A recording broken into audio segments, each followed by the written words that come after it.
And let's see how to install Modern Functions Update. I'm gonna tell you 3 different ways.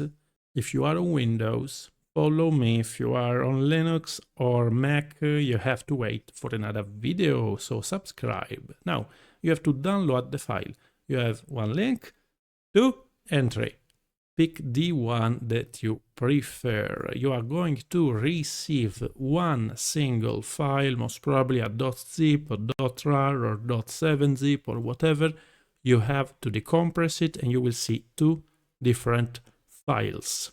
They are exactly the same add-in, one for the 64 bits and the other one for the 32 bits.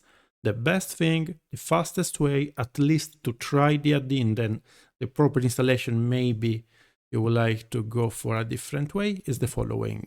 You copy both of them because probably you don't know if you are running on a 32 or on a 64 version. So you copy both of them. You go in the folder called XLSTART. I'm going to give you the path of it. There are actually 2 XLSTART folders. Pick one, the easiest is in the roaming, not in the root. You copy both files here, you open Excel, and the first time you open Excel will take a lot to load because it's understanding which of the 2 files is supposed to use and which one is not supposed to use. So here Excel is doing the heavy lifting, figuring out if it's supposed to run the 64 or the 32 bits. Version. Don't get scared, it's not block, it's computing. Again, will take a while, take a coffee and relax. Perfect, new functions, here we go. It looks like working. And let's see, a very simple thing that I did for you. If you press here on the green V, you will have a menu, run version check. And here we go. 64 bits, actually, yeah, operative language Italian, 64 bits, and architecture of the add-in 64 bits. Now that we know exactly which file we need, we can close here, close Excel. We can delete this one. Again, this one with 64 is 64 bits. By exclusion, this one is the 32 version. We delete it. Now what we can do, we can cut this one. We go anywhere we want. In this case, documents, add-in Excel is a folder that I create. You can name it in the way you want. You paste the file inside here, so you take it off XLSTART. You need just 1 copy and you open Excel again. And we are going to do the proper installation. File, options, and you have this menu or different path that I prefer. Actually, ribbon bar, right click on it. Customize the ribbon. Here we go, same menu. We go down here in add-ins. We have the first Excel add-ins already selected. Go. We have this nice window. We go in browse, documents, and it was a folder that I created with this name, add-in Excel. I open it, I select.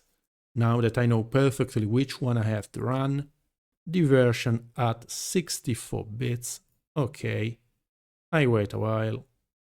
Don't be scared if it's taking a lot of time. It's basically running all the checks in order to see if the add-in works. Now we see it is already pre-selected with this. All right, I press OK and done. Here we go. We have it. Now we can close Excel again. We open it again. It should be quite fast right now. Here we go. Quite fast. And yeah, we have the add-in already installed.